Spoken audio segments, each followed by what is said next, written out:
안녕하세요. 안녕하세요. 네, 저는 작년에 AWS를 다녀왔었거든요. AWS가 뭐냐면 아마존 웹 서비스 뭐 다 아시겠지만 컴퓨터 쪽 아니신 분도 계실 것 같아요.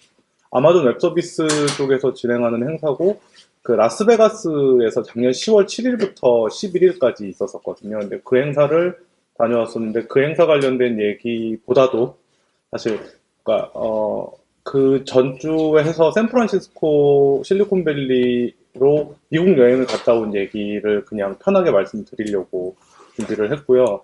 제 자료를 정리를 하다 보니까 일단 사진 말고 보여줄 게 없다고 생각이 좀 들었었다가 또 어제부터 갑자기 노트북 상태가 좀 안 좋아져가지고 한 10분마다 한 번씩 계속 얘가 꺼지는 상황이어서 지금 그냥 키노트로 정리를 하다가 그냥 슬라이드 같은 방식으로 약간 바꿨거든요. 그래서 약간 사진 위주고 그 다음에 그냥 제가 말씀드리려고 하는 내용만 텍스트로 정리한 것들 조금 말씀드리는 쪽으로 아마 그렇게 얘기가 될 것 같습니다. 그리고 일단은 제가 작년 10월에 샌프란시스코로 들어가서 리인벤트 행사를 갔었었고요. 리인벤트 행사 갔었던 이유는 원래 이제 아마존 웹 서비스를 많이 쓰고 있진 않았었는데 이제 한국에서도 사람들이 관심을 많이 가지고 있었고 뭐 한 가지 이유는 회사에서 이제 뭐 사업적으로 뭔가 기회가 있을까 싶어서 그런 부분들 타진해 보려고 갔었던 거였었고 결과적으로는 뭐 그쪽 사업을 안 하게 돼서 그렇게 그 뒤로 제가 크게 많이 신경을 쓰고 있지는 않아서 사실 요번에 말씀드리는 내용에도 AWS 관련된 내용이 그렇게 많지는 않은 것 같고요. 근데 그 즈음에서 같이 갔던 이유가 같이 가게 돼서 좋았던 이유가 원래 한국에서 같이 커뮤니티 활동하시던 분들 중에서 실리콘밸리에서 일하고 계시는 분들에서 몇 년 동안 못 봤던 분들이 꽤 오래 많이 있었었는데 그분들을 이제 이번에 가서 신세도 좀 지고 뵙고 할 수 있었던 것들 때문에 갔었거든요. 그래서 샌프란시스코 갔을 때 페이스북에서 일하고 계시는 분이 계셔가지고 그분 댁에서 주로 묵었었고 그리고 거기서 이제 그 페이스북 투어 많이 하는 페이스북 투어 다녀온 그 사진들하고 그 다음에 그, 샌프란시스코의 컴퓨터 사이언스 뮤지엄이라고 그 컴퓨터가 관련된 그 박물관이 있는데 그 박물관도 개인적으로는 제가 컴퓨터 전공했기 때문에 상당히 감동적으로 봤었거든요. 거기서 봤던 사진들 좀 먼저 보여드릴게요. 그러니까 제 동선이 샌프란시스코로 들어가서 거기서 이제 한 일주일 정도 시간을 보내다가 라스베가스로 가서 라스베가스에서 다시 한 일주일 정도 시간을 보내고 그 다음에 거기서 그 라스베가스 조금 위쪽에 리노라고 하는 도시가 있거든요. 네바다주에 리노라고 하는 좀 작은 도시가 있는데 거기 또 지인이 한 분 계셔서 거기 잠깐 계셨다가 거기 잠깐 갔다가 샌프란시스코로 가서 다시 이제 돌아오는 그런 일정이었기 때문에 제 일정이랑 약간 맞춰가지고 제 페이스북 페이지에 다 정리를 했었었는데 그걸 그냥 다시 한번 하는 식으로 해보겠습니다. 이거는 뭐 흔히 많이 그러니까 페이스북 투어 했었던 내용이고요. 그분 뭐지? 패컬티에 이제 초대하신 분으로 해서 페이스북 투어 갔었던 내용들이고, 뭐, 흔히 이제, 뭐 요즘에 이런 건 되게 많이 흔해진 것 같아요. 뭐 음료수 같은 것들 그냥 먹을 수 있는 바들이나 아니면은 뷔페 같은 것들 있는 것들이나, 좀 특이했던 거는 제가 약간 의료 쪽 관련된 일 해가지고, 약이나 이런 것들 관련된 부분들도 회사에 이렇게 많이 배치되어 있는 것들 되게 괜찮았었고요. 그리고 이게 식당 쪽 입구였었는데, 식당 쪽 같은 경우에는 저 컴퓨터, 그래피티로 장식해 놓은 되게 큰 대형 스크린이 있었거든요. 스크린들 되게 인상적이었었고, 이제 보면 이렇게 좀 정말 깃 같은 사람들이 진짜 회사 안에 많이 돌아다니고, 저 이제 티셔츠들도 대부분 약간 저런 느낌의 약간 긱스러운 티셔츠들 많이 있었던 것 같고요. 그리고 페이스북 캠퍼스라고 하는데 캠퍼스 안쪽에 이제 오락실도 따로 이렇게 공간이 있어가지고, 오락실 공간 같은 데서 게임하는 사람들도 많이 있었고, 그 다음에 이 롤러하키를 하는 사람들 같은 경우에 이렇게 길거리에서 롤러하키 하면서 이제 뭐 이렇게 시간들 맞춰가지고 하는 행사들을 많이 하고 있더라고요. 그리고 제가 또 자전거를 좀 좋아하는 편인데 회사 안에 아예 그 자전거 메케닉 샵이 따로 있어서 그러니까 아예 자전거를 빌려주고 하는 건 당연히 해주고 그다음에 사람들이 타고 오는 자전거 같은 거를 관리를 따로 해주는 사람도 따로 있고 그다음에 그걸 해주는 공간도 아예 따로 있는 것도 되게 인상적이더라고요. 근데 여기 있는 장비들이나 하는 것들이 그냥 간단한 정비 수준이 아니고 좀 자전거를 매니악하게 즐기는 사람들이 많이 쓰는 그런 장비들도 다 있어서 좀 되게 인상적이었었고, 요걸 대여해주는 자전거들, 뭐 그런 것들이. 그리고 요것도 좀 재밌었는데, 한국에도 그렇고 요즘에 좀 목공이나 이런 거 관심 있어 하시는 사람들이 많잖아요. 그래서 여기는 페이스북 안에서 목공에 관심 있는 사람들이 목공을 할 수 있는 그 따로 약간 워크숍 같은 데였거든요. 근데 여기 같은 경우도 안에 보면 되게 장비들이나 실제로 여기는 목공 자재를 가지고 와서 하는 게 아니고 원목을 옆에 두고 그걸 잘라가지고 조금씩 조금씩 뭐 필요한 것들을 만들고 하는데, 뭐 재단하는 사람한테 자재를 내가 이런 모양으로 잘라달라고 얘기를 하면 그걸 그 모양으로 잘라주면 그걸 또 자기가 어디다 붙이고 하는 식으로 해서 이렇게 그 부분들 그 안에서 자기가 만들고 싶은 것들을 만들더라고요. 그래서 아무래도 이렇게 뭔가를 만드는 걸 좋아하는 사람들이 많다 보니까 좀 그랬던 것 같고요. 이거 이제 지인하고 다 찍었던 사진이고, 이게 이제 그 페이스북 캠퍼스 안에서 업무동으로 쓰는 건물이었었는데, 더 해커스 컴퍼니라고, 해커 컴퍼니라고 적혀 있는 거 좀 인상적이었었고, 회사 안에 이런 식으로 뭐 사진 많이 보셨겠지만, 그래피티가 상당히 많이 있거든요. 그래서 뭐, 그래피티들도 많았었고, 그 다음에 이렇게 그 전자제품들을 손쉽게 밴딩할 수 있는 전자제품 밴딩 머신 같은 게 있어서 자기가 뭐 키보드 같은 게 없으면 바로 그냥 여기 가서 뽑아가지고 쓰면 된다고 하더라고요. 이런 것도. 그리고 그리고 뒤에 나오지만 이제 그 전자제품을 버리는 전자제품 전용 쓰레기통 같은 것들, 그런 것들도 좀 인상적이었었고요.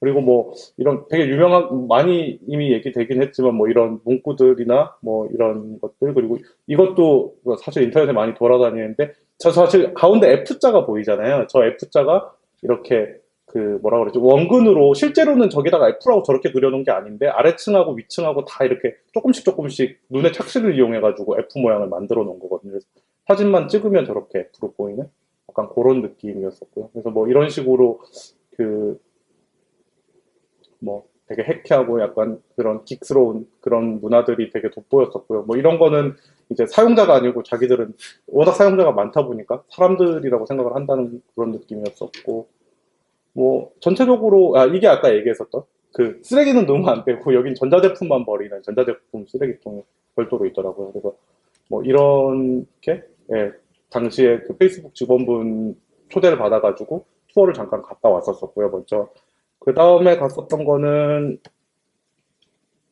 그 다음에 컴퓨터 사이언스 뮤지엄이었는데, 네, 여기 컴퓨터 사이언스 뮤지엄 실리콘밸리 옆에 있는 뮤지엄이었었고요.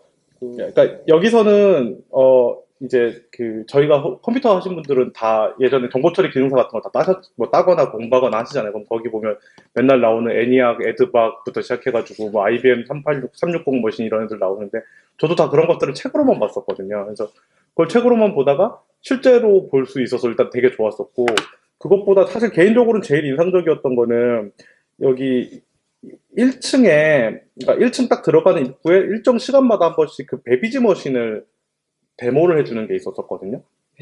네? 베비지 머신을 데모를 해주는 게 있었었는데, 이런 식으로 이게 지금 찰스 베비지가 생전에 자기가 만들지 못했죠. 자기가 설계까지 하고 완성은 못하고 죽었는데, 그거를 이제 영국에서 만들어가지고 지금 뭐 전 세계 2대 정도가 있다고 하더라고요. 그 중에 한 대가 지금 여기에 있는데, 이게 뭐냐면은, 그러니까 실제로 컴퓨터가 이런 방식으로 동작하진 않는데요. 그러니까 이거는 기계적인 연산이라고 해서 이 차분기, 그러니까 저 수레바퀴들이 돌아가면서 저게 그 더하기 뺄셈, 덧셈 뺄셈을 진행을 하는데, 그 덧셈 뺄셈을 이용해서 다차 방정식의 이제 근을 구하는, 어떻게 보면 인류가 만든 기계적인 연산의 약간 시초라고 볼 수 있는 그런 장비거든요. 근데 이거를 실제로 베비지 시대 때는 이론적으로만 존재하다가 이거를 실제로 만든 거를 여기서 이제 여기서 이렇게 그 데모를 해놨었고요. 저는 좀 인상적이었던 게, 저걸 저렇게 보이면 아주 노인분이시잖아요. 한 70분 좋게 돼 보이시는 분이신데, 저분이 그냥 단순히 그냥 역사만 이렇게 얘기해 주시는 게 아니고, 여기서 이 차분이 어떤 방식으로 이루어지고 뭐 그런, 그러니까 되게 전산에 대한 깊이 있는 내용들, 그러니까 그 이론적인 부분들까지 설명을 계속 해주시는 걸 보고, 이렇게 그러니까 전산하신 분이 이렇게 오래 나이 드신 분이 있다는 사실이 개인적으로는 되게 또 인상적이었었거든요. 그래서 저는 이 베비지 머신 보는 게 되게 그러니까 이 전체 본 내용들 중에서 아주 인상적이었던 부분 중에 하나였고, 실제로 보면 여기 이분이 이걸 돌리고 있는데, 이게 레버를 이렇게 돌려야지 이제 그 저게 돌아가면서 돌아가고 왼쪽 편 종이에다가 얘가 글로 그 글의 답을 써주는 그런 식이거든요. 그래서 뭐 이게 어떤 방식으로 저기 차분이 연산이 되는지 관련된 그 설명들도 해주시고 했었었고요. 그래서 이 차분 기간 같은 경우는 제가 그때 신기해서 이렇게 동영상도 찍었었는데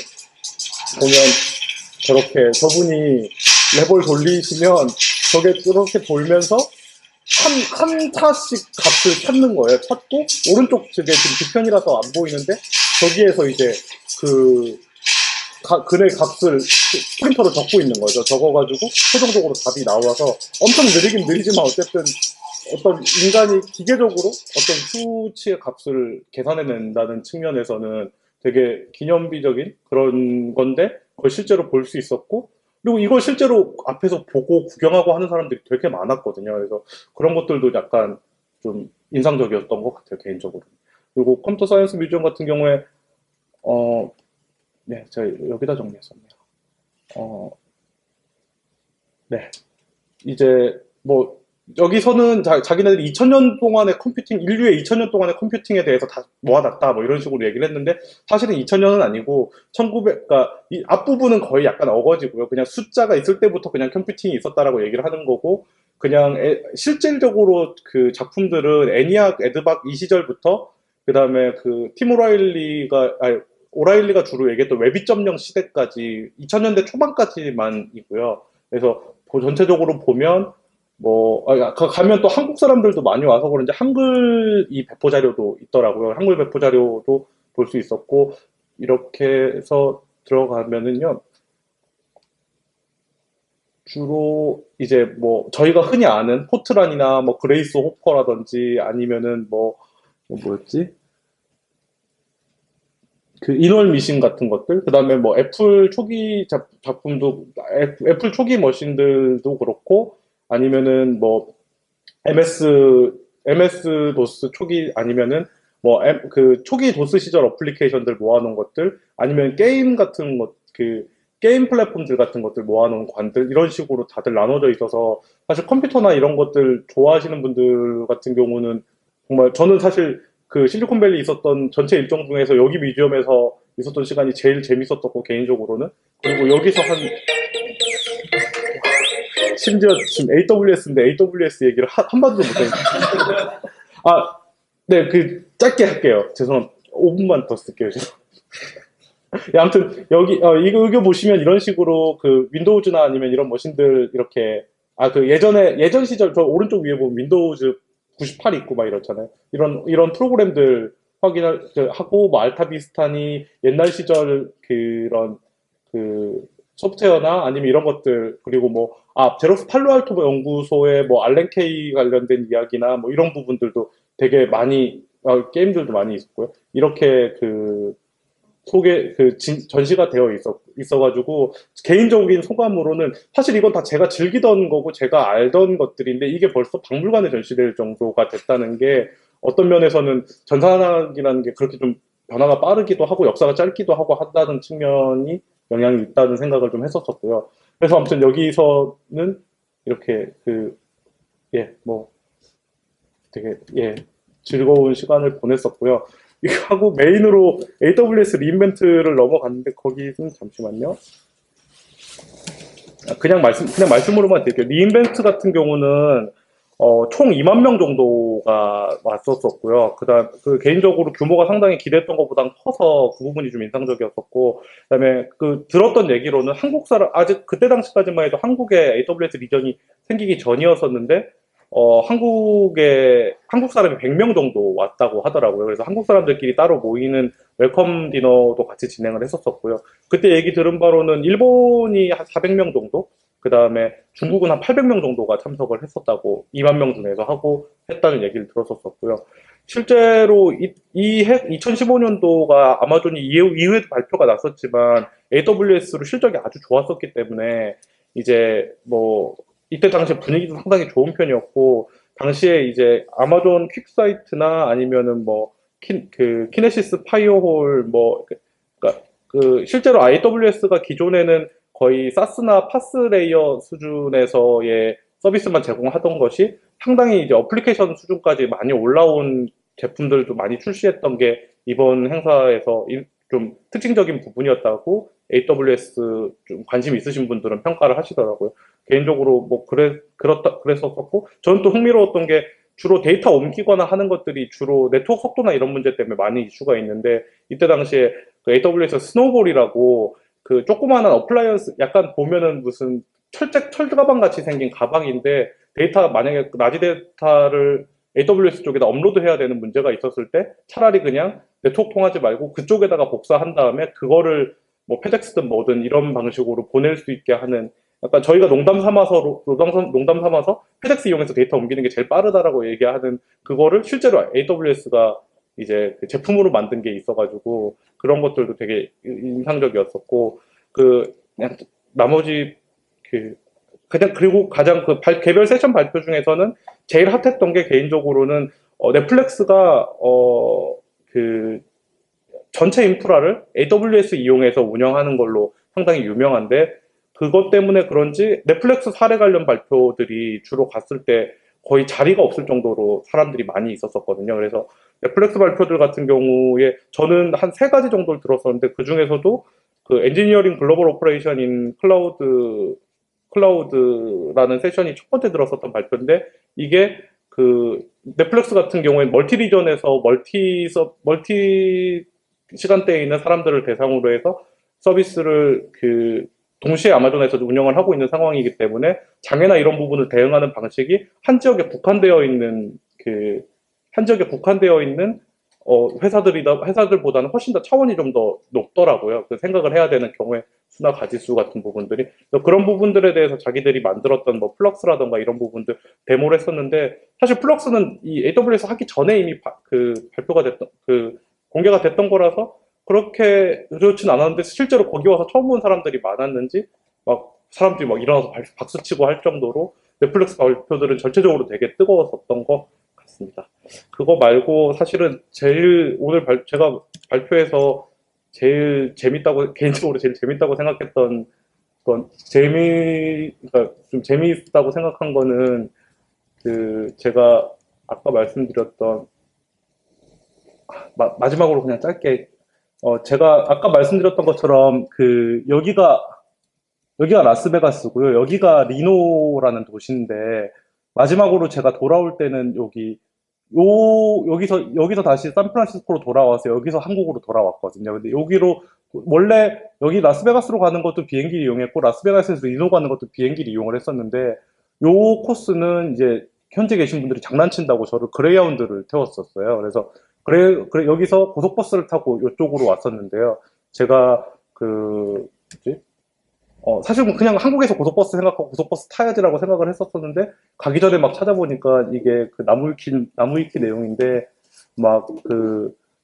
이게 기본적으로 그레이하운드가 좀 이렇게 저소득층이 많이 타기도 하고, 그다음에 그 터미널이 우범지대가 많기 때문에 가능하면은 이제 타면 안 된다, 뭐 이런 얘기도 많이 있었고, 개인적으로는 버클리에 되게 가보고 싶어가지고, 샌프란에 있을 때 사람들한테, 나 버클리 가보고 싶다고 막 계속 얘기를 했는데, 사람들이 인상이 되게 안 좋아지는 게, 거기가 오클랜드 옆인데, 거기도 별로 치안이 안 좋다는 얘기를 많이 해서, 그래서 오클랜드가 어쨌든 위험하다는 얘기는 계속 많이 들었었거든요. 그래서 제가 원래 일정이 여기서 출발을 해서 세크라멘토에서 한번 정차를 했다가, 그 다음에 여기가 오클랜드 터미널에서 환승을 해서 여기로 도착을 하는 거였는데, 이게 이렇게 해서 총 9시간인가의 일정이었었거든요. 근데 실제로는 제가 여기서 출발을 해서 세클라멘트에서 정차를 했는데, 다음번 여기 환승하는 데서 요쪽으로 실리콘밸리로 내려가는 버스를 타야 되는데, 잘못해가지고 다시 세클라멘트로 올라가는 버스를 타는 바람에 결국에는 이 총 일정이 17시간인가 일정 동안 그레이하운드 안에 갇혀 있었거든요. 그래서 뭐 그런 일이